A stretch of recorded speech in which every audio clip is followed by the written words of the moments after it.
बांटने वाले महफिल सजाएंगे। कि पटोगे तो कटोगे, एक रहोगे तो नेक रहोगे। भारत माता के पुत्र है और इसलिए भारत माता के लिए जिएंगे मरेंगे। ये खतरा भारत के मुसलमानों को, हिंदुओं को, दलितों को, आदिवासियों को, सिखों को, ईसाइयों को है। वो किससे है? नरेंद्र मोदी और मोहन भागवत से खतरा है। पूछता है भारत अनुराग भदौरिया जी, सुधांशु त्रिवेदी जी जुड़ रहे हैं। आचार्य प्रमोद कृष्णम हर बार की तरह अपनी बड़ी गाड़ी से जुड़ेंगे। रत्नाकर त्रिपाठी काशी से अगले 30 सेकंड में everyone's going to be on air.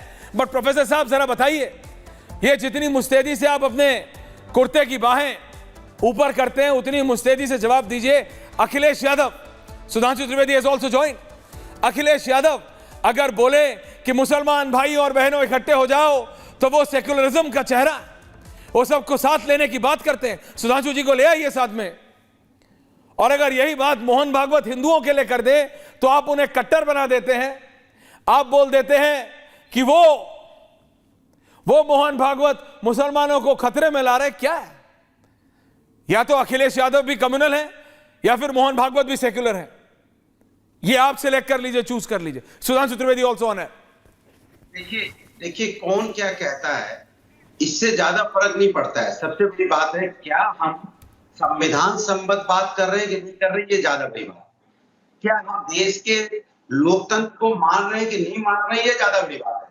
तो जो संविधान कहता है वो उस पर सभी बात करें तो ज्यादा अच्छा है। चाहे हम बोले, चाहे सुधांशु जी बोले, चाहे कोई दूसरा बोले, संविधान संबद्ध बात होनी चाहिए ना। अगर हमें हिंदुस्तान को आगे ले जाना है, हिंदुस्तान को उन्नति करना है, हिंदुस्तानियत को बरकरार रखना है, हमारे देश का जो संस्कृति संस्कार को बरकरार रखना है, जिससे विश्व में हिंदुस्तान जाना जाता है, तो वो हिंदुस्तान जो विश्व में जाना जाता है हमारे संविधान और लोकतंत्र की वजह से, तो हमें उसको मजबूत रखना है या नहीं रखना, सबसे बड़ी बात ये है। हम दूसरों देशों की तरह तो नहीं हो सकते ना। हमारा संस्कृति संस्कार यही ना कि अपने संविधान को मानने वाले लोग हैं, विभिन्न धर्मों के लोग हैं, यहाँ विभिन्न भाषाओं के लोग हैं और सभी विभिन्न कहते हैं ना विभिन्नता में एकता है यहाँ पे। तो विभिन्नता में अनेकता में एकता क्यों है? यही तो हमारी खासियत है जिसके लिए विश्व में हम विश्व गुरु के नाम से जाने गए हमेशा। तो विश्व गुरु जो हम जाने जाते हैं तो विश्व गुरु हमें बने तो रहना है ना। कहते ना राम रहीम के नाम पे फेंके गए पत्थर से राम और रहीम के बंदे ही तो घायल होंगे ना, और दूसरा कौन घायल होगा? मेरे घर में आग लगाने की कोशिश में दोस्त देखो तेरा हाथ भी जल जाएगा। क्यों ऐसा काम करना? क्या चलन है आज? कहते ना नया चलन है नफरत के जहर से दिलों के घाव पर मल्हम लगाते हैं भाई। नफरत के जहर से दिलों के घाव में मल्हम क्यों लगाते हो भाई? प्यार मोहब्बत से रहिए ना एक दूसरे से। हम जब आप बीमार होते हो, किसी को ब्लड की जरूरत पड़ती है, तो क्या ब्लड बैंक में जाके कभी किसी नेता ने या किसी व्यक्ति ने ये पूछा ये ब्लड किसका है, किसी जाति का है, किस धर्म का है? जब आप ब्लड के बारे में क्या बोल रहे हैं? नहीं अनुराग भदौरिया, एक सेकंड। सवाल क्या था मेरा? नहीं सवाल मेरा क्या था? सुधांशु जी, मेरा सवाल साफ था। अखिलेश यादव, असदुद्दीन ओवैसी बोले कि मुसलमान भाइयों इकट्ठे हो जाओ, मुसलमान भाइयों बहनों अकलियत के सब इकट्ठे हो जाओ, तो वो देश बचाने की बात हो जाती है। मोहन भागवत हिंदुओं को इकट्ठा कर ले तो वो मुसलमान को खतरे में ले आते हैं और वो कम्युनल हो जाते हैं। सुधांशु जी, या तो अखिलेश यादव भी कम्युनल है या फिर मोहन भागवत भी उतने ही सेक्युलर है जितने की कोई और। सुधांशु त्रिवेदी, देखिए एकजुटता की डेफिनेशंस अलग अलग है।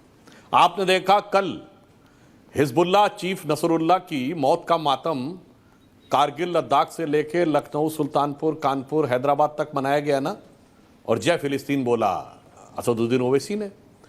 तो एक के लिए कोई क्यों नहीं बोला भाई? आप में से कोई जो कहते थे बांग्लादेश में तो जो हो रहा वो बांग्लादेश में हो रहा, हमसे क्या मतलब है?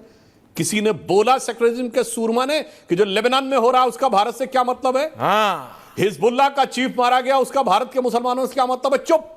क्योंकि एक को तो हिजबुल्लाह तक भी जोड़े रखना है, हमास तक भी जोड़े रखना है, और बाकियों को तोड़ के रखना है। उत्तर और दक्षिण में याद करिए, कर्नाटक के मुख्यमंत्री डीके सुरेश बोले थे कि दक्षिण भारत से टैक्स कलेक्शन ज्यादा होता है, तो उत्तर भारत से अलग तक हो जाने की बात जब पत्रकार ने पूछी कि वो भी सोचेंगे। तमिल और हिंदी में लड़ा के रखना है, शायद ये भूल गए इनके साथ में है। डीएमके वाले क्या बोले थे यूपी बिहार वालों के लिए? तेलंगाना के चीफ मिनिस्टर क्या बोले थे कि बिहार के डीएनए से वो अच्छा है, वो भी ठीक है। मराठी और उत्तर भारतीय में लड़ा के रखना है, अगड़े और पिछड़े में लड़ा के रखना है, दलित सवर्ण में लड़ा के रखना है, और यहां पर बहुत सुंदर सामंजस्य है, मगर दूसरी तरफ कहीं नहीं करना। और मैं एक बात कहना चाहूंगा दर्शकों से, यह बात बिल्कुल सही है, मुस्लिम समाज की तारीफ करनी चाहिए कि उन्होंने जिस ढंग से वोटिंग की, उन्होंने दिखाया कि मुझे गैस मिली, मुझे आयुष्मान भारत कार्ड मिला, मुझे टॉयलेट मिला, मुझे किसान सम्मान निधि मिली, मुझे मिला, उससे कोई फर्क नहीं पड़ता। मुझे कुछ हजार रुपए का फायदा नहीं देखना, मुझे अपनी कौम का भविष्य देखना है। दूसरी तरफ हिंदू समाज में यह बताया गया, तुम कुछ हजार रुपए का फायदा देखो, कौम का भविष्य जाता है, जाने दो भाई, खटाखट देखो, 3 पीढ़ी बाद कटाकट मत देखो, कुछ भी हो जाएगा, उससे कोई फर्क नहीं पड़ता। इसलिए मैं कहना चाहता हूं, लोकतंत्र में संख्या बल नहीं जीतता है, लोकतंत्र में एकजुटता बल जीतता है। जो एकजुट होता है वो हैसियत पे ले आता है दूसरों को। याद करिए 24% मुसलमान थे और देश का विभाजन हो गया, एकजुटता का बल जीतता है। 75% कुछ नहीं कर पाए, और इस मामले में अखिलेश यादव हो या ओवैसी हो, बिल्कुल समझदार हैं। उन्हें पता है कि 20% एकदम पक्का है, उसमें ना आप गरीब और अमीर में तोड़ सकते हैं, ना फॉरवर्ड और बैकवर्ड में तोड़ सकते हैं, ना जाति पे तोड़ सकते हैं, ना भाषा पे तोड़ सकते हैं। मैं दर्शकों से कहता हूं, कभी आपने सुना है कि ओवैसी कहे मुझे तेलुगु में बोलना है, तेलंगाना के रहने वाले हैं। कभी बदरुद्दीन अजमल ने कहा मुझे असमिया में बोलना है, कभी महबूबा मुफ्ती ने कहा मुझे कश्मीरी में बोलना है। सब भाषाएं सही हैं, हमारे यहां कहा गया बोलो नहीं, लड़ो, लड़ो इस मुद्दे को लेके। इसलिए मैं कह रहा हूं, मोहन भागवत जी ने और जो बात मोदी जी ने कही है, यह एक यथार्थ कहा है, और यह सत्य इसलिए है कि जहां पर आपके दिमाग में कहीं कोई कंफ्यूजन या कमजोरी होती है, उसका भविष्य खतरनाक होता है। और यह लोकतंत्र के लिए भी, अन्यथा मेरे प्रिय अनुराग भदौरिया जी, जो बहुत ही आक्रामकता और उग्रता के साथ बात करते हैं, मुझे यह बता दें कि दुनिया में जितने मुस्लिम देश हैं उसमें से कितने जो हैं सेकुलर हैं, और कितने में लोकतंत्र है, और कितने में अभिव्यक्ति की स्वतंत्रता है, बताइए। आ रहा हूं। और भारत में जो हिस्सा आ गया कश्मीर में, सेकुलर नहीं था 5 अगस्त 90 से पहले, और 2000 ज्यादा लोग नहीं है आज, रिलैक्स, मैं जानता हूं, कम लोग, कम टाइम, प्लीज रिलैक्स। नहीं सुधांशु जी, लेकिन मेरा एक सवाल है, आपने कहा कि हिंदुओं को बोला गया कुछ हजार रुपए की सोचो और कई पीढ़ियों बाद की कटकट मत सोचो। अब क्या नहीं, आपकी सरकार है 10 साल से देश में, कौन है ऐसा जो हिंदुओं को डराना चाह रहा है, और कौन है ऐसा जो कई पीढ़ियों बाद कटकट की बात कर रहा है? आपकी सरकार है। आप देखिए, नहीं अनुराग जी, आप दीजिएगा जवाब, मैं आ रहा हूं आपके पास, क्योंकि आप देखिए, ये सिर्फ बात मोहन भागवत की स्पीच तक नहीं है। अनुराग जी प्लीज रिलैक्स, में आ रहा हूं दादा, नहीं प्लीज अभी नहीं लेना मुझे down, thank you. Anurag Bhadauria ji please समझिए मेरी बात, यह बात सिर्फ सुधांशु जी मोहन भागवत की स्पीच तक नहीं है। अभी एस जयशंकर एससीओ के समिट में पाकिस्तान जा रहे हैं, कांग्रेस 2 दिन पहले तक बोलती है अरे क्या जा रहे हो, बिरयानी खाने जा रहे हो। आज फारूक अब्दुल्ला ने बोल दिया कि बहुत अच्छी बात है, कांग्रेस पलट गई, कांग्रेस बोले नहीं अच्छी बात है, जा रहे हैं। इनका अपना कोई स्टैंड है नहीं, ये कुछ समझते नहीं। एससीओ समिट किस लिए हो रहा है, क्या हो रहा है, इनको नहीं समझ आता। ऐसे ही ये बोले तो सेक्युलरिज्म है, कोई और बोले तो कम्युनलिज्म है, जनता देख रही है। लेकिन आप जो सरकार में बैठे हैं, अगर वो ये बोले कि हिंदुओं को ये बोला जा रहा है कि कई पीढ़ी की कटकट मत देखो, तो जो ऐसा बोल रहा है उसके ऊपर तो एक्शन लेना पड़ेगा। सुधांशु जी जवाब ले लो। अनुराग जी आ रहा हूं, उसके बाद आप ही से महोदय, ये बोला नहीं जा रहा है, ये बोला नहीं जा रहा है, ये यथार्थ है। ये बताइए 75-80% SC ST OBC पूरे भारत में थे ना, तो पश्चिम बंगाल में थे, तो पूर्वी बंगाल में भी थे, जो आज का बांग्लादेश है वहां भी थे ना, वो कहां चले गए? मैं पूछना चाहता हूं, आज के बांग्लादेश के SC ST OBC जो 75% हिंदुओं में थे, वो कहां चले गए? पाकिस्तान के हिस्से में जो SC ST OBC थे, वो कहां चले गए? कट गए या कन्वर्ट हो गए? तो ये कोई हवा में थोड़ी बोला जा रहा है।